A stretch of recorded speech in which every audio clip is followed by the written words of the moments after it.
Olá, meus fofos e fofas do sexto ano.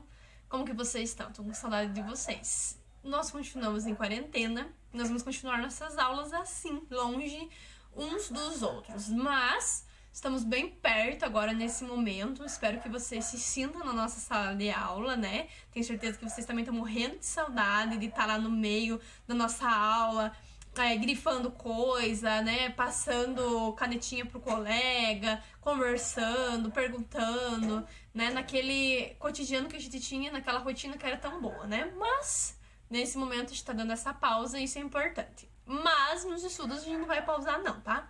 Nós vamos continuar vendo hoje uma grande civilização na antiguidade, que é o Egito. Com certeza vocês já ouviram falar alguma coisa sobre o Egito, sobre as pirâmides. Então a gente vai começar a ver eles hoje. A gente vai ver só algumas questões mais importantes, porque vocês já estão vendo vários povos da antiguidade, né? E para não confundir todos esses povos, para não ficar muita informação com relação a todos eles, eu tô pegando principalmente algumas questões, aquilo que é mais importante vocês saberem, e tô passando pra vocês, certo? Então, pra não ficar muita coisa, a gente tá focando em algumas coisas específicas. Então, vamos lá. Acorda aí, sai da cama, se estiver deitado, se anima, dá uma espreguiçada, pega a apostila, página 186, vamos nos animar, pega caderno, pega caneta colorida, pega tudo aquilo que você pegava lá quando estava na escola, tá? Post-it, sei lá, pega o que você usa normalmente. Vocês adoram pegar aquelas canetas coloridas pra grifar, usa ela hoje, tá? Abre a apostila aí no conteúdo do Egito, como eu falei, na página 186, e vamos pra nossa aula, certo? Quero não ver ninguém desanimado aí, tá, gente? Sei que vocês estão em casa, estão enjoados de ficar o dia inteiro em casa, né? Então devem estar deixando o pai e mãe louco, né? Vamos combinar. Alguns, né? A maioria de vocês também tranquilos, na verdade, né? Mas vamos lá pro nosso conteúdo de hoje, certo? Com relação ao Egito, então, primeira coisa, onde que fica isso, gente? Meu Deus, de que você tá falando agora, professora? Mais um conteúdo, não aguento mais, já não sei mais onde que fica tanta gente assim. Lembrem que a gente ainda tá estudando o Crescente Fértil, tá? Então é a mesma região que a gente viu lá onde ficava, por exemplo, a Mesopotâmia. Os fenícios, persas, hebreus que a gente estudou na última aula, lembram? Todos esses povos ficam ainda naquele crescente fértil. Lembram daquela lua que forma esse território? Então, é isso aí que a gente tá falando. Então, esse povo que a gente vai estudar agora fica no norte da África. Vocês vão encontrar na apostila de vocês, na página 187, um mapinha que mostra um pouquinho a região aqui do Egito, tá? Então, isso aqui que tá em verde ou cinza é o Rio Nilo, tá? E é em torno do Rio Nilo que fica a civilização egípcia. E é ela que nós vamos estudar hoje, certo? Então, basicamente, a história do Egito se dá em torno do Rio Nilo. Por quê? Tem um historiador grego que é chamado de Heródoto, que ele disse que o Egito era uma dádiva do Nilo. O que é dádiva? Professora, me ajude. Dádiva, gente, é um presente. Então, se eu der uma dádiva pra você, eu estou dando um presente. Mas, nesse caso, era um presente divino, divine. Por quê? Porque era dos deuses. Lembrem que a gente viu que na antiguidade eles acreditavam em vários deuses. Eles eram o quê? Politeístas. Vocês já devem ter ouvido 1 milhão de vezes essa palavra, já estão até enjoados, mas é isso aí, gente. Vocês têm que entender, esse conceito é básico. Politeísmo, crença em vários deuses. Monoteísmo, em um deus. Então eles eram politeístas, certo? Ok. Eles acreditavam, então, nessa civilização, no Rio Nilo, inclusive, como um deus, tá? Essa é a primeira coisa que a gente vai começar a entender agora. E o Heródoto disse que o Egito era uma dádiva, um presente dos deuses, e ele, por si só, também era considerado um deus. Como assim? O Rio Nilo é considerado um deus? Mas como assim, professor? Isso não faz sentido algum. Gente, nós temos que entender que as culturas têm religiões diferentes. A gente já viu isso. E cada religião tem uma maneira de enxergar as coisas. A gente, no Brasil, tem uma religião que é predominante, ou seja, que a maioria das pessoas tem, que é o cristianismo. Mas tem uma série de outras religiões que são tão importantes e tão legais quanto. Todas as religiões são legais, todas elas têm seus aspectos positivos, tem alguns problemas, mas todas elas permitem que as pessoas se expressem. Então todo mundo tem direito de ter a sua visão religiosa. E no Egito, Eles tinham essa visão de que o rio era um deus. Pra gente pode parecer estranho, mas se a gente começar a usar um pouco cachola aqui, a gente vai entender. Por quê? Porque imaginem vocês comigo a importância que tinha aquele rio naquele período. Hoje em dia, a gente já falou isso num outro vídeo, nós aqui que moramos no Paraná usamos o Rio Iguaçu, né, em União da Vitória e Porto União. O Rio Iguaçu é tudo pra gente, não é?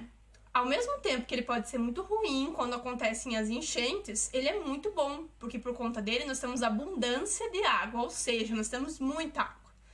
E isso é ótimo pra gente, porque a gente não se preocupa muito com isso, enquanto que tem muitos lugares no mundo que não tem água para beber. E isso é terrível, né? Não tem água para agricultura, não tem água para os animais, para criação, não tem água para navegar, né? E nessa época aqui isso era muito importante na antiguidade, né? Hoje em dia a gente não se move mais usando os barcos, né? Mas até um tempo atrás isso era muito importante, até alguns séculos, tá? Até o começo desse século, o Rio Iguaçu foi muito importante. Então, por conta dessa importância do rio, eles olhavam para o rio Nilo naquela época e diziam: gente, tô achando que esse rio aí é um deus, hein? Como eles acreditavam em muitos deuses, gente, eles olhavam para o rio Nilo e viam o quanto ele era importante, ele era fundamental naquela sociedade e adoravam ele como um deus. Viu como que é fácil de entender? Se a gente vivesse na antiguidade, vamos pensar aqui comigo, e a gente estivesse aqui nessa região que a gente tá, na antiguidade, e precisasse do rio pra tudo, como a gente usa hoje, pra beber, pra lavar roupa, pra limpar a casa, que mais? Pra cozinhar alimentos, pra tudo. Se você for fazer uma lista, gente, das coisas que você usa no teu dia a dia com água, você vai ver que a água é muito importante. Então a água tá presente em absolutamente tudo, né? Pra poder comer o teu alimento lá, que vem a tua frutinha lá que se come no teu lanchinho, veio da agricultura. Isso veio de onde? Água, né? Então era importantíssima a água naquela época e é ainda hoje. Então imagine a gente vivendo lá na antiguidade, aqui perto do rio. Aí a gente olha pro rio e diz: nossa, mas esse rio é muito poderoso. Ele é muito importante. Se não fosse esse rio, a gente teria perdido. Não teria como sobreviver. O que a gente tem que fazer? A gente tem que começar a olhar para o rio também, se a gente acreditasse em vários deuses, porque naquela época era difícil um povo que não acreditava. Lembra que a gente viu que só os hebreus, nesse momento, eram monoteístas, ou seja, acreditavam em um só Deus? Depois é que vão surgindo outros povos que também acreditam em um só Deus. Mas nesse momento eles eram quase que os únicos. E aí o que acontece? Nós iríamos olhar então para o rio também, ia começar a pensar isso. Ele é realmente poderoso, vamos adorar esse Deus aí, hein? Então, naquela época, assim que eles pensavam. Não é muito difícil de a gente entender se a gente começar a pensar como eles pensavam. Só que é muito difícil porque a gente tá em um outro tempo, em outro lugar. Só que é muito legal porque nós, vivendo aqui perto do rio, a gente tem essa experiência de saber como o rio é importante. E as pessoas que podem estar assistindo esse vídeo e não tem rio perto, sabem da dificuldade que é em época de seca, quando não chove muito, porque dependem de rios mais distantes ou de lugares onde não existe água em abundância. Então vocês sabem da dificuldade que é não ter água.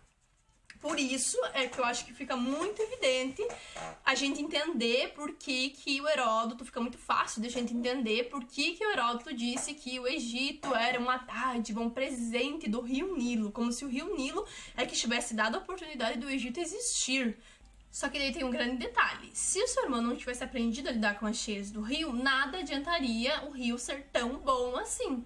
Então o rio era um presente para eles, né? Não existiria Egito se não fosse o rio Nilo. Só que eles tiveram que usar a razão, a lógica, e começaram a observar a natureza e aprenderam a lidar com o rio. Eles aprenderam a fazer as melhores escolhas para poder justamente dominar esse rio, porque senão a natureza não seria boa, ela seria devastadora. É só pensar aqui de novo na nossa região. A gente aprendeu a lidar com as cheias do rio? Não, porque quando enche o rio, quem mora ali perto fica sem casa, né? Perde o que tem dentro da casa, tem que sair. A gente não consegue sair de alguns lugares, como o distrito de São Cristóvão, onde eu moro, por exemplo, né? Tem uma dificuldade muito grande de poder passar a ponte. Tem alguns lugares que ficam alagados, não tem como passar. Então a gente ainda tem muita dificuldade em lidar com os rios. Nós temos que aprender muito com os egípcios nesse sentido, porque a gente ainda não sabe lidar com as cheias. Mas eles, naquela época, começaram a fazer uma coisa que era muito importante na antiguidade, que era a observação da natureza. Então eles olhavam para fora, olhavam lá. Imagine você agora aí na sua casa, observando a natureza. É até uma coisa que é importante a gente fazer, né? O ser humano hoje tá tão conectado o tempo inteiro e tá tão atarefado que dificilmente para olhar pra natureza, pra refletir. E eles faziam isso naquela época, né? Não tinha essas tecnologias. E também porque eles precisavam aprender a lidar com a natureza. Então eles começavam a observar, olhar a natureza. Pois é, né? Eu acho que esse rio aí a gente pode controlar ele. Então eles começam a observar e eles percebem que as cheias, elas acontecem, as enchentes, elas acontecem de tempos em tempos. Então eles começam a registrar isso e aí eles começam a se programar, né? Fazer um esqueminha de quando que eles vão plantar, quando que eles vão ficar trabalhando na cidade. Então eles vão se organizar para dominar o rio e as cheias. Porque se eles não soubessem se organizar, as cheias seriam uma maldição e não uma bênção, seria uma coisa ruim. Né? Porque o Heródoto, como eu falei para vocês, ele falou que o Egito era uma dádiva, ou seja, o presente do rio Nilo. É como se o rio tivesse dando a vida para os egípcios. Mas se não fosse a ação do homem, do ser humano, não haveria possibilidade de eles viverem naquela região. Então, tem a ação da natureza, mas também tem a ação humana. São duas coisas que a gente tem que pensar aí.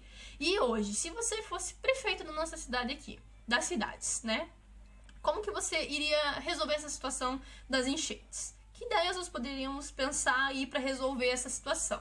Porque os egípcios, eles conseguiram, através da observação, analisar as coisas e ter uma boa solução, né? Criar uma solução interessante. E nós? Você, se você fosse prefeito, como que você resolveria essa questão das enchentes aqui? Pesquisa um pouco na internet quais são as possibilidades, o que poderia ser feito. Você tirar as pessoas em torno do rio? Será que é tão fácil fazer isso? Como que a gente podia fazer para diminuir a intensidade das cheias? Alargar o rio? Que mais? O que você faria? Pense nisso aí, tá? E outra questão, observa a natureza, vai pra janela da tua casa, a única coisa que a gente pode fazer agora, não pode sair. Observa um pouco como que as coisas funcionam, os pássaros, as plantas crescendo. Isso é importante, gente, porque as primeiras civilizações fizeram isso para conseguir se desenvolver. A gente vai ter que voltar um pouquinho no tempo para fazer isso, né? Aprender com eles, porque é uma coisa que é essencial para nosso desenvolvimento mesmo. Observação da natureza. O que os egípcios faziam quando o rio estava cheio? Eles trabalhavam nas obras públicas. A gente já viu isso nos outros vídeos. O que é uma obra pública? É um edifício que é feito pelo governo, pelo Estado, nesse caso pelo faraó lá no Egito, porque o faraó era o que mais ou menos é pra gente hoje o presidente. Ele era um rei, ele é que mandava em todo o Egito, certo? Só que lá ele tinha mais poder do que tem o presidente hoje aqui, porque lá, gente, o faraó mandava em tudo e ele era dono de todas as terras. E aí, o faraó mandava as pessoas, na época das cheias, trabalhar nas cidades, fazendo templos, pirâmides, tudo que fosse necessário, os palácios. E aí, nesse sentido, gente, os camponeses, que lá no Egito eram chamados de felás, eles eram obrigados a trabalhar para esse faraó que mandava em todo mundo. Ele mandava no exército, ele mandava na religião, ele mandava nas guerras, na economia, em tudo. Porque ele era considerado um deus encarnado. O que é isso? Meu Deus! Quer dizer que naquela época, como eles acreditavam em vários deuses, eles também acreditavam que o faraó, que era o líder político deles, é quem mandava lá, era um deus encarnado, ou seja, ele representava um deus, ele era um deus, um dos tantos deuses que eles acreditavam, por isso que o faraó era muito reverenciado. As pessoas acreditavam muito no poder dele, acreditavam que realmente ele tinha poderes sobrenaturais e que ele conversava lá com os outros deuses, tá? E por conta disso, as pessoas eram obrigadas a trabalhar para ele. E aí essas pessoas, no campo lá, quando estavam trabalhando, quando o rio baixava, a gente já viu que ele deixava o solo fértil. O que é um solo fértil? Bom para produzir. Aí quando o solo ficava fértil, eles iam lá produzir, certo?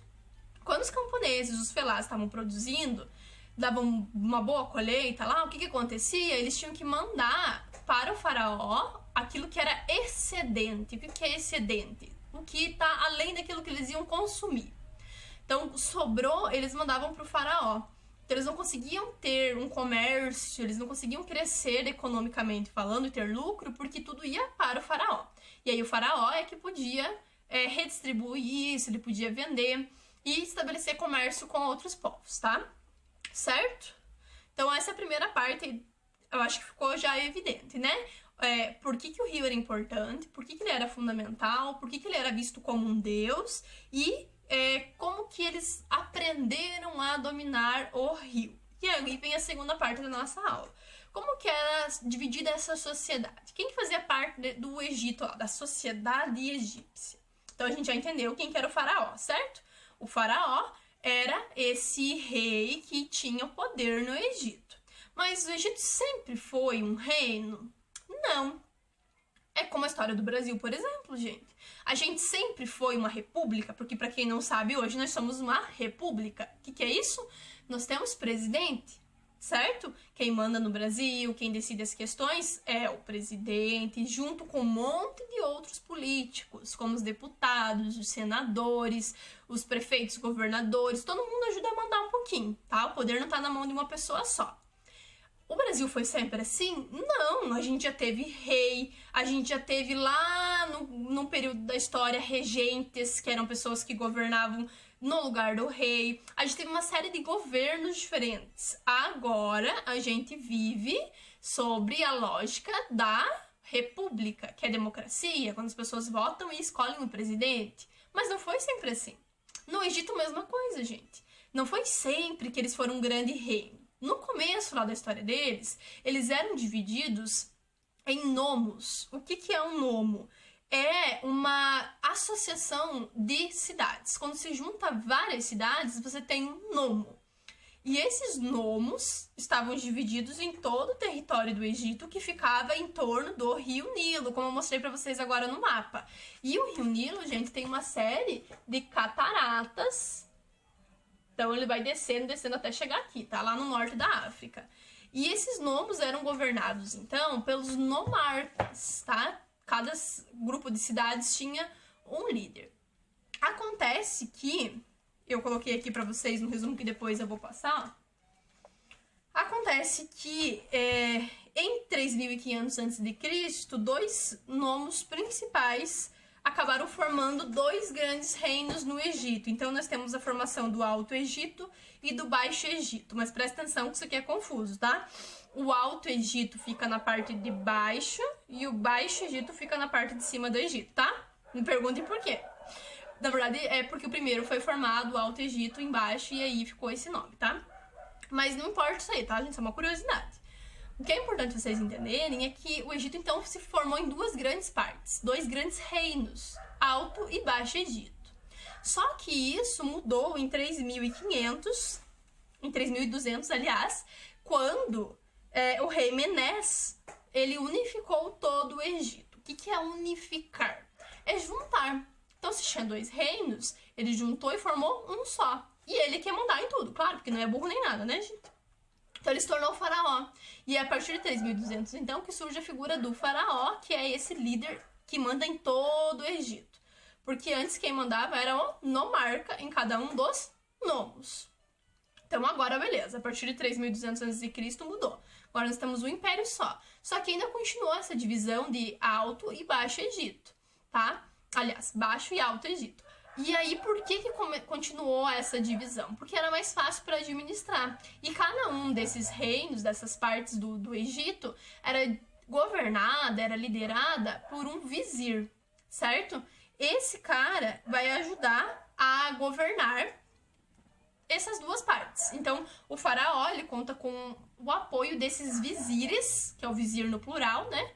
Para governar. Mas quem manda de verdade é o faraó. Ele que tem poder total. Eles são como se fosse, assim, um vice-presidente hoje em dia, né? Os ministros, os conselheiros que ajudam ele a governar, tá? Certo? E como que aquela sociedade era dividida? Então, é mais ou menos parecida com o que a gente já viu das outras, tá, gente? É mais ou menos o mesmo esquema. Então, nós temos lá em cima, nessa pirâmide social, o rei, que é o faraó, e a rainha. Aí depois nós temos os nobres, que eu sempre falo pra vocês, são os amiguinhos, os puxa-saco do rei, certo? Essas pessoas que têm privilégios, que ganham terras. Inclusive o faraó é que dava terra pra quem ele queria, tá, gente? Porque ele era dono de tudo, né? Aí nós temos os sacerdotes e os escribas. Vamos lembrar o que é isso? O sacerdote é o que pratica os rituais religiosos. E o escriba é o que escreve naquela sociedade. E a escrita dos egípcios era com hieróglifos, tá? Que são desenhinhos, bem interessante, tá? Depois, se vocês quiserem, procurem na internet que vocês vão ver como que é a escrita egípcia. Você coloca lá no Google que você vai ver que tem bastante coisa legal. Era uma escrita bem interessante com símbolos. E aí, nós temos, depois de tudo isso, os camponeses, que são os felás, que são quase obrigados a trabalhar para o faraó, né? Não chegam a ser escravos, mas também não são tão livres assim, tá? Então eles ficam no meio termo ali. Eles são servos do faraó. E aí nós temos os comerciantes e os artesãos. E no final lá da sociedade, como sempre, os escravos. Só que no Egito eles não tinham uma grande quantidade de escravos, tá? É importante vocês entenderem isso. Eles até comercializavam com outros povos e até faziam algumas guerras, mas como a maior parte dos prisioneiros de guerra que se tornavam escravos, como eles não faziam tantas guerras assim, não tinha tanto escravo. Tinha, mas não era assim tão importante como, por exemplo, vai ser nas outras sociedades que a gente estudou. E agora, como que era a religião desse povo aí, hein? Eu vou colocar aqui na descrição para vocês o vídeo que eu já fiz falando sobre qual que era a visão dos egípcios da morte. Então, deem uma olhada lá para vocês entenderem o que os egípcios achavam que ia acontecer depois que eles morressem. Eu vou dar só uma pincelada no conteúdo aqui agora para esse vídeo não ficar assim tão grande, mas depois vocês vão lá e dão uma olhada porque já tá gravado isso aí, certo? Então, com relação à visão religiosa que eles tinham, eles eram politeístas, como a gente já viu, acreditavam em vários deuses. Eles também acreditavam que os deuses eram antroposomórficos, ou seja, tinham forma humana e animal. Vamos devagar?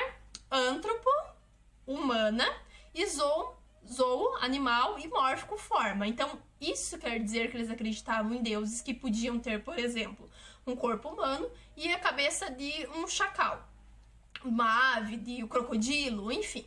Então eles acreditavam nessa mistura de formas. E os deuses, como a gente já estudou, eles também tinham ações humanas. Entre eles se matavam, eles se odiavam. Só vou contar um casinho pra vocês rapidinho aqui, hein? O Osíris, que era um dos deuses mais importantes, tinha 2 irmãos. 3, aliás, né? Mas 2 que tem a ver com a história aqui. O Sete e a Ísis. Ele vai casar com a Ísis, que é a irmã dele, mas isso era muito comum no Egito, gente. Entre as famílias reais, ou seja, entre as famílias dos faraós, eles se casarem entre os irmãos. Eu sei que é estranho, não fique horrorizado, mas naquela época, gente, eles eram criados de uma maneira diferente lá entre a família real, tá? Não era qualquer pessoa do Egito que casava com o irmão. Mas entre os reis, isso era comum por quê? Para manter o poder entre eles, tá? Para não ter que casar com outra pessoa e dividir o poder que eles tinham. E, às vezes, era só um casamento de mentirinha, nem chegavam a ter filhos, mas depende muito do caso, tá? E aí, voltando ao exemplo que eu tava dando pra vocês, o Osíris vai casar com a Ísis, tá? Isso é da mitologia deles, são os deuses que eles acreditavam.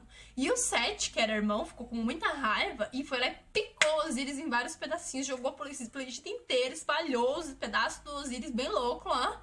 E a Ísis, claro, né? Uma boa esposa egípcia da antiguidade, que amava, super submissa e tal, foi lá e catou os pedaços do Osíris. Né, dela fez uma magia, porque no Egito eles tinham muita crença mágica, e aí ela vai recompor ele, só que ele vai ficar tão chateado, né? Depois disso que ele vai pro mundo dos mortos pra julgar as pessoas no tribunal. Julgar pra saber quem que vai poder ter a vida eterna e quem não vai, mas eu já vou explicar isso aí. Então os deuses, gente, eles tinham ações extremamente humanas, tá? Eles faziam praticamente o que o ser humano fazia, só que a diferença é que eles tinham esses poderes sobrenaturais, esses poderes mágicos. E eles acreditavam em vida após a morte. Os egípcios, né, era um dos povos que mais acreditavam e se dedicavam à questão da vida depois que eles morressem. Parece estranho, né, vida depois que morre. Mas hoje em dia tem muita gente que acredita nisso. A maior parte das religiões acredita que depois que você morre não acaba. Tem mais alguma coisa. No caso dos egípcios, eles acreditavam que eles poderiam até ganhar um paraíso. Eles podiam ficar no paraíso morando junto com os deuses, ou eles podiam se tornar uma estrela. Eles tinham várias visões do que seria esse pós-morte, mas eles queriam muito essa vida depois da morte. E para isso eles tinham que ser pessoas boas na Terra. E por isso eles tentavam, se dedicavam muito, né, para conseguir essa vida depois da morte. E quem iria julgar eles na visão, né, da mitologia deles, da religiosidade deles, nas crenças que eles tinham, seria o Osíris, que é esse que ficou chateado porque foi picoteado. Mas também, gente, quem que não ficaria, né? Aí ele vai lá pro mundo dos mortos, fica lá julgando as pessoas pra dizer quem que vai pra esse céu e quem não vai. Aí vocês vão perguntar, e quem não vai pra esse céu vai pra onde, amigo? ele vai ser devorado por um crocodilo. É, isso mesmo. Por quê? Porque naquela época, gente, se você vai ser devorado pelo crocodilo, acabou a vida. E pra eles não ter vida eterna era terrível. Como assim? Não vou viver pra eternidade? Então eles acreditavam muito nisso e era muito importante pra eles. Vocês vão ver mais sobre isso lá no vídeo que eu tô falando pra vocês. Mas, só pra deixar esse gostinho já, porque é muito interessante, eles se preparavam muito pra isso e tinham até um livro, que era o Livro dos Mortos, que eles, quando morriam, né, era colocado com eles lá na tumba, pra eles, em tese, irem lendo, né, e quando eles chegassem lá na frente do tribunal, até eles chegarem lá, eles iam lendo, e quando eles chegassem lá, eles iam recitar, como se fosse alguma poesia, como se fossem os versos da Bíblia, por exemplo. Eles iam recitar e dizer, ó, eu fui uma pessoa boa, eu não bati em ninguém, eu não matei. Aí eles iam poder dizer que eles mereciam esse paraíso. Só que daí o coração deles ia ser julgado numa balança pelo Osíris. E se o coração tivesse ok, legal, bacana, aí você podia ir pra esse céu, senão você ia ser devorado por um crocodilo. Inclusive, gente, no Egito, quando alguém fazia alguma coisa muito ruim, por exemplo, adultério, traição, eles podiam ser jogados no rio para ser devorados por crocodilos. Porque se devorou o teu corpo, não tem como você ter vida eterna. E aí já era. Então era um castigo terrível. Como assim? Tem que ter corpo pra estar na vida eterna, mas o corpo não entra em decomposição? A gente não vira pó? A gente não desaparece? Pois é, gente, mas os egípcios, eles desenvolveram uma técnica muito interessante, que é a mumificação. Já ouviram falar? Então eles tiravam os órgãos da pessoa, iam colocando aromas, né, óleos aromáticos, amuletos, e aí eles iam enrolando com faixas de linha esse corpo, e também colocando natrão, que preservava esse corpo. Tanto é que até hoje nós temos algumas múmias, inclusive no Brasil tem múmia lá no Museu Rosa Cruz, em Curitiba, se vocês quiserem dar uma olhada na internet, enfim. Mas aí eles conseguiam preservar esse corpo justamente por conta desse processo que eles faziam, que a gente chama de mumificar. Quando alguém chama de múmia, tá querendo dizer o quê, né? O que será? Ah, ô múmia, acorda, porque você tá já, ó, passou da hora. Então o corpo, ele tava ali preservado. Se a alma tava ali ou não, a gente já não sabe, porque cada um tem a sua crença religiosa. Mas o que eles pensavam sobre isso? Eles acreditavam que o corpo da pessoa era dividido em várias partes. Então, tinha sombra, tinha o nome, tinha o que a gente chama mais ou menos hoje de alma, de espírito e o corpo físico. A gente não tem essa ideia de que a gente tem um corpo, mas tem uma alma, que é o que a gente pensa. Então, eles também tinham isso. E eles acreditavam que quando a pessoa morria, essa espécie dessa alma, pra nós, tá? Vamos usar um termo que a gente entenda. Então, eles acreditavam que a alma ia para esse lugar, para o tribunal, para ser julgada. Se ela tivesse êxito, né, se ela conseguisse, ela ia lá para o paraíso. Mas para ela poder ficar nesse paraíso, ela tinha que ter o corpo dela preservado aqui na Terra, porque se o corpo era feito de todas essas partes, se não tivesse corpo aqui na Terra, a alma lá no paraíso ia desaparecer. Então, para preservar o corpo aqui, eles desenvolveram muitas técnicas da medicina para conhecer o corpo, para conhecer o que tinha lá dentro. Eles abriam, tiravam os órgãos, preservavam os órgãos também em vasinhos. Super divertido, né? E aí eles conseguiam preservar o corpo das pessoas. E aí vocês vão me perguntar, ai, eles colocavam nas pirâmides? Não, só o faraó que era enterrado na pirâmide. E a pirâmide, gente, parece uma grande obra, né, para mostrar o poder do faraó, e mas era onde ele ia ser enterrado. Então não eram só obras para as pessoas ficarem olhando, era o lugar onde o faraó era enterrado. E, inclusive, quanto maior a pirâmide, maior o poder do faraó. Né? Ele queria mostrar o poder que ele tinha através da pirâmide dele. Hoje em dia o pessoal mostra o quê? Mostra a casa, mostra o carro, as joias, sei lá mais o quê, o celular, né? Mas naquela época o faraó tinha que mostrar o quê? A pirâmide dele. E aí ele era enterrado lá nessas pirâmides, que era um túmulo do faraó. Certo?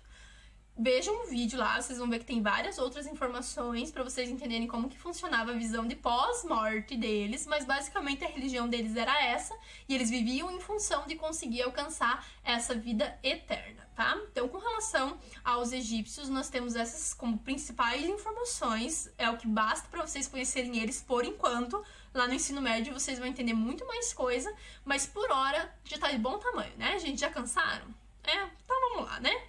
Beijo, até mais. Nos vemos na próxima aula. Se cuidem e não saiam de casa.